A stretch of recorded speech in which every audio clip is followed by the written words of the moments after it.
What's growing on, gardeners? It's Sunday, September 3rd, and it is a gorgeous, warm, late summer day here on the southeastern coast of North Carolina, but the cooler fall temperatures are right around the corner. Contrary to popular belief, early fall is the perfect time to plant some of our favorite fruit trees. And on today's video, I'm going to share with you 12 different fruit trees that you should consider planting right now. If you're new to the channel, please subscribe and hit the bell to receive new video notifications, and check out our Amazon store and Spreadshop links in the video description for everything I use in my garden and awesome custom designed apparel and other gear. Your support is greatly appreciated. This video will be broken into two parts. The first part of this video will discuss why fall and not spring is the perfect time of year to plant all of the fruit trees that I'm going to list later in this video, so you understand exactly why you're doing what you're doing, and so you can time things properly for your unique location and climate. Then the second part of this video will discuss the 12 different fruit trees that I'm recommending,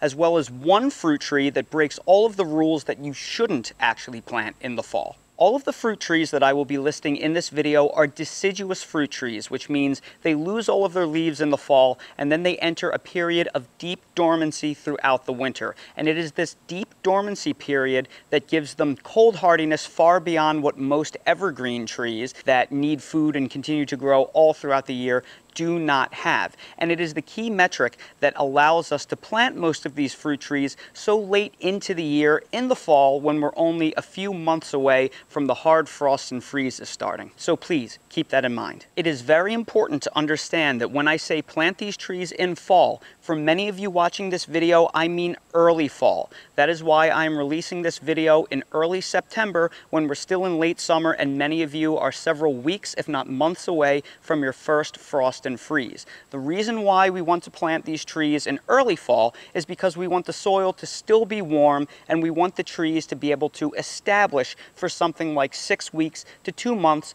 before they start seeing frosts and freezes, so the soil stays warm enough that the roots can continue to grow without that soil freezing. And that brings me to my first big advantage for planting fruit trees in the fall instead of the winter. You get to jump basically an entire season ahead of the game. A lot of people wait until the spring to get their fruit trees and plant them and place them in the ground. Well, that whole first season is going to be lost because you are going to have to wait throughout that season for the roots to develop. Sometimes fruit trees can take up to 2 entire years to establish their roots before they actually grow up and start putting on vertical growth and then will flower and fruit for you. You see, in the business we say the first year they sleep, the second year they creep, the third year they leap. So a lot of fruit trees may not fruit for you for the first 2 or 3 seasons. When you plant the trees in the fall, they will spend the late fall and then slowly throughout the winter establishing all of those roots. So when March and April comes around and they start waking up from dormancy,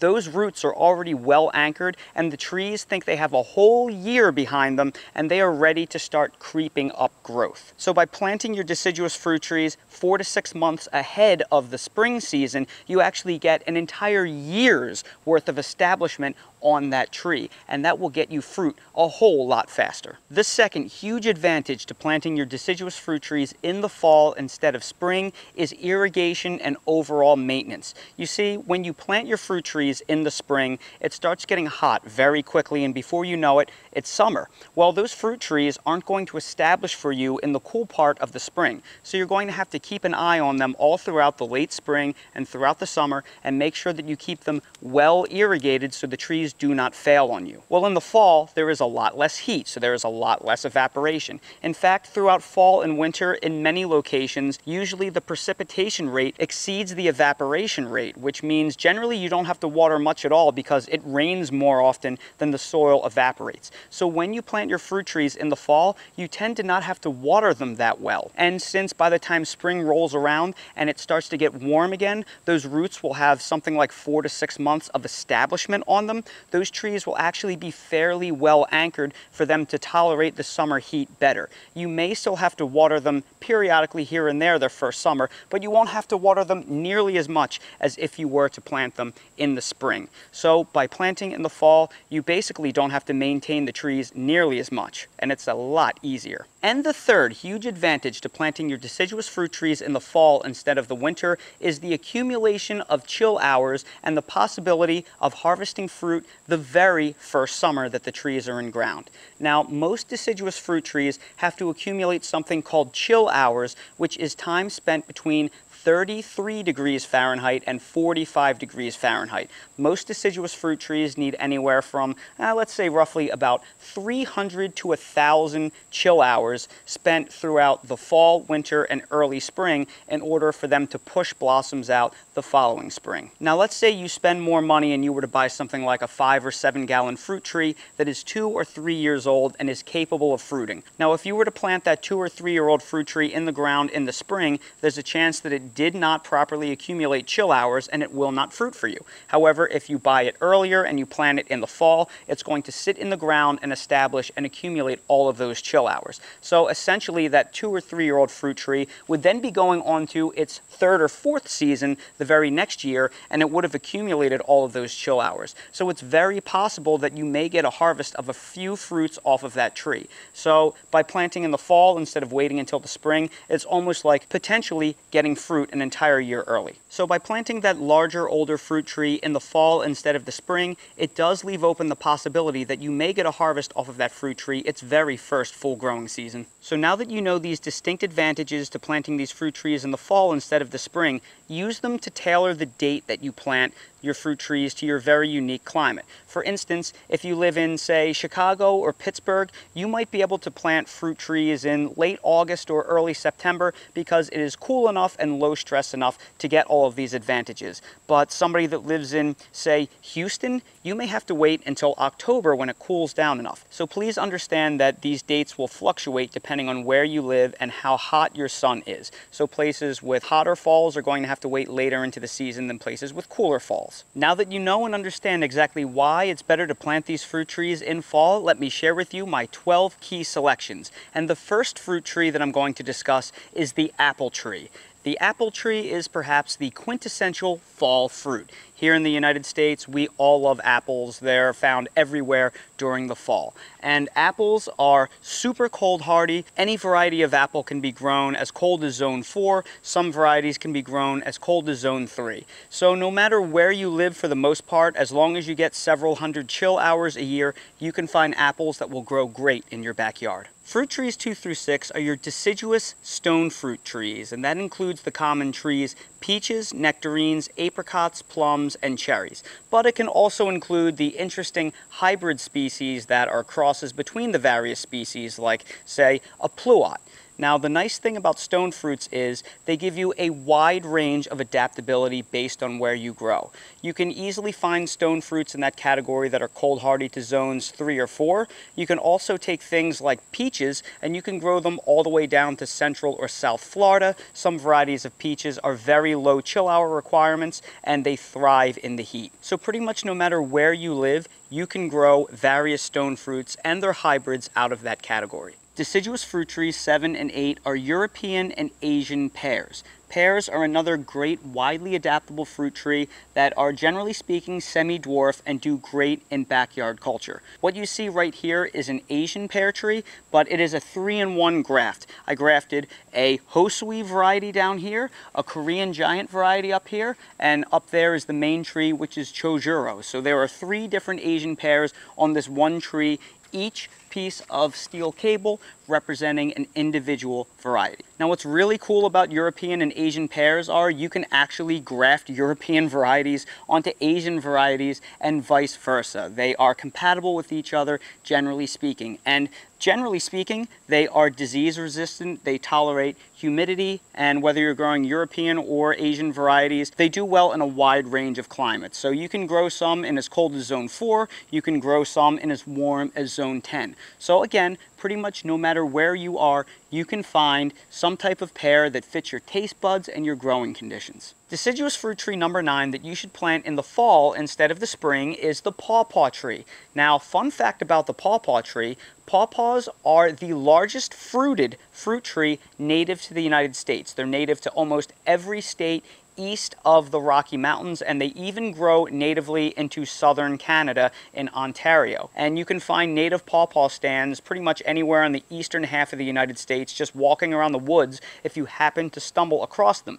Yet so few Americans have actually ever eaten a pawpaw, and that's because there's very little breeding that has been put into them. There's not a lot of named varieties. What are named are still fairly wild, and they don't ship well at all. So unless you live near a pawpaw farm, or you have a pawpaw grove growing somewhere in your backyard, or you know of one, you've probably never tasted one. Now, the wonderful thing about pawpaws is they are basically zero effort to grow because they are native to the United States. They're pretty much a set it and forget it kind of tree. The only thing that you really need to know is that pawpaws are native understory trees. They grow underneath canopies, so when they're very young, they are very sensitive to strong sunlight, so you should plant them under shade cloth for roughly their first year, maybe up to 2 years. I planted mine for 2 years under shade cloth because here in North Carolina we have very strong sun. And it's better to plant these fruit trees in the fall instead of the spring because the sun is a lot gentler on them and you will have a better chance of establishment. Now, what is also awesome about pawpaw trees are they're in the same family as the custard apple and the sugar apple. So their fruit is very tropical-like, but you can grow them all the way down to zone 4, maybe even zone 3. They are incredibly cold hardy, and if you live in North America like I do, you pretty much have to be growing pawpaw trees. They're basically a zero effort fruit after you take the shade cloth off of them. Just be aware that pawpaw trees are notoriously slow growers. These trees are almost 4 years old and they're still this small. They take a while to establish and they take a few years to fruit for you. Also, most pawpaw varieties require cross-pollination, so you need 2 different variety trees or 2 different seed-grown trees for them to fruit for you. There are a couple of varieties out there that claim to be self-fertile, but you will get much better fruit set if you plant 2 trees next to each other. These naturally grow sort of like a thicket, so you can plant them really closely together. You can give them very small spacing if you need to save room. Fruit trees 10 and 11 are Asian and American persimmons. What you see right here is an Asian persimmon. Now, they're quite different despite the fact that they are both persimmon trees. American persimmons are very cold hardy and they can get very tall, up to 80 feet tall. You also generally need 2 unique trees in order to cross-pollinate to get fruits out of them, and the fruits are very small, only about 1 to 2 inches, and they tend to have a lot of seeds in them. American persimmons are also all astringent, meaning you have to wait until they're soft like a bag of jelly in order to eat them. However, they are extremely delicious. They taste like cinnamon, spice, and honey. If you can find a native persimmon tree growing wild in your general area, wait until the fruits start falling off the tree and pick them up off the ground and eat them. It is an incredible eating experience. American persimmons can grow down to zone 4, maybe even zone 3, so they are super cold hardy. Now, your Asian persimmons, on the other hand, they need to have a little asterisk next to them because Asian persimmons are, generally speaking, only hardy down to zone 6.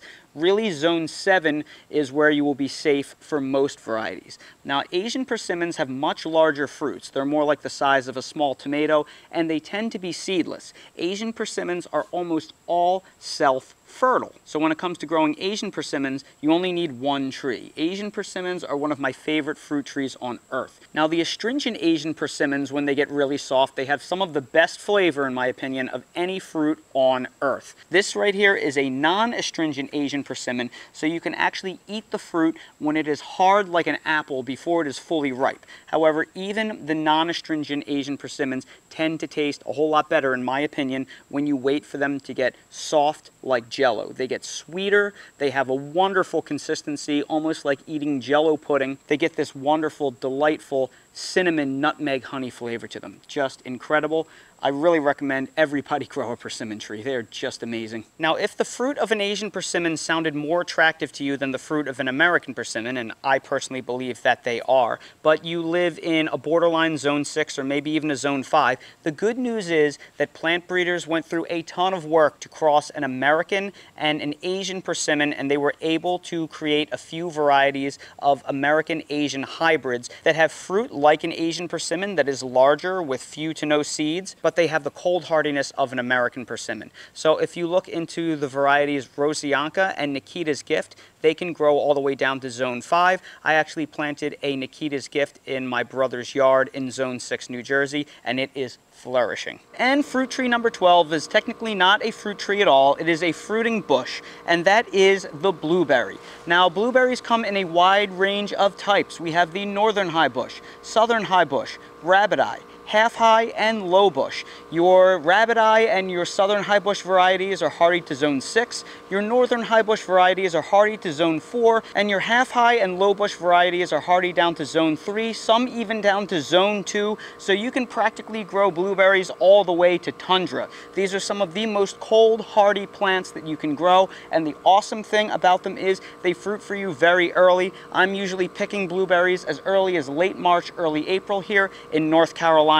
That's how early they fruit for me. The other thing that you'll notice about my blueberries is I have them growing around my house. That's because they have, generally speaking, non-invasive roots, so they are safe for foundation plantings. I live in an HOA, and these do great as landscaping bushes. Nobody knows the difference. So you can sneak these bushes in wherever you can and get some of the early harvest of any fruit. But wait, before we call this video quits, we have to discuss the deciduous fruit tree that breaks all of the rules, and that is the fig tree. Fig trees, unless you live in the mildest of climates, should not be grown in the fall. They should be reserved for spring planting. That's because they are fairly cold sensitive deciduous fruit trees from the Mediterranean. Now, the interesting thing about the Mediterranean is it is really high latitude. Areas of northern Italy are basically at the same latitude as Connecticut. But why is Connecticut so much colder than the Mediterranean region? Well, that's because the Gulf Stream that tracks across the Atlantic Ocean keeps the waters very warm, and the Mediterranean Sea itself is a huge heat sink that keeps the area very warm throughout the winter. So despite the fact that the Mediterranean region is surprisingly high northern latitude, it actually may be the most mild climate per degree latitude of anywhere on Earth. So because fig trees are from relatively high latitudes, they evolved as deciduous trees because they deal with summer days that are dramatically longer than their short winter days. So they evolved to drop all of their leaves when the sun gets weak and the days get short. However, because the Mediterranean region is so mild, their dormancy did not evolve to hold very deeply. Their dormancy is very tenuous. So when we start to get warm days in late February or early March, it tends to snap them out of dormancy and they lose all of their cold protection. So for that reason, these trees are extremely prone to cold damage. Now, while it is possible to grow fig trees in ground all the way down to zone 6, possibly even some zone 5s, they will get killed down to the roots every single year if you live in zone 7A or colder. Even in zone 8A where I live, my fig trees tend to take some amount of cold damage every year. Some of them have even died down to the ground on me in zone 8. So that goes to show you, unless you live in zone 9 or warmer, or you live in a place that doesn't really see frost and freeze at all,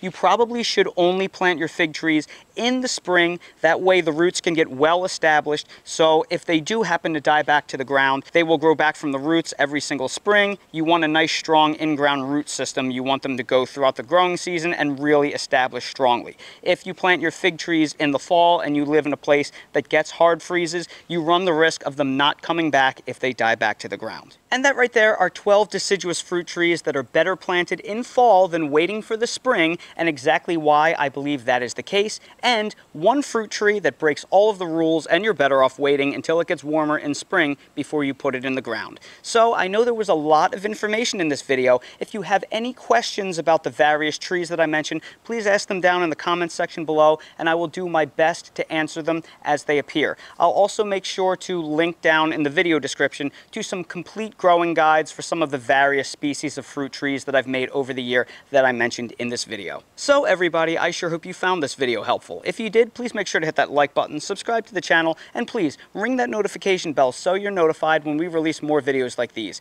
If you're curious about any of the products that I use in real life in my garden or that I use to take care of my fruit trees, they are all linked down in the video description in my Amazon storefront link. So expand that video description and click on the Amazon link and you'll see everything I use in real life. And while you're there, check out my spread shop for custom merch if you want to support the channel. Thank you all so much for watching, and I hope to see all of you again on the next video. You may not be able to hear it, but it is thundering like crazy outside, and Mr. Dale is hiding. However, since we got him his thunder jacket, He has been so much better. He's not shaking like he used to, or his thunder shirt, rather. And he's sitting in here with his bear, hunkering down, staying safe from the big booms. He's been so good. He's been such a sweet little boy with his teddy bear. We'll be all right, buddy. The storms are going to clear out in a few hours.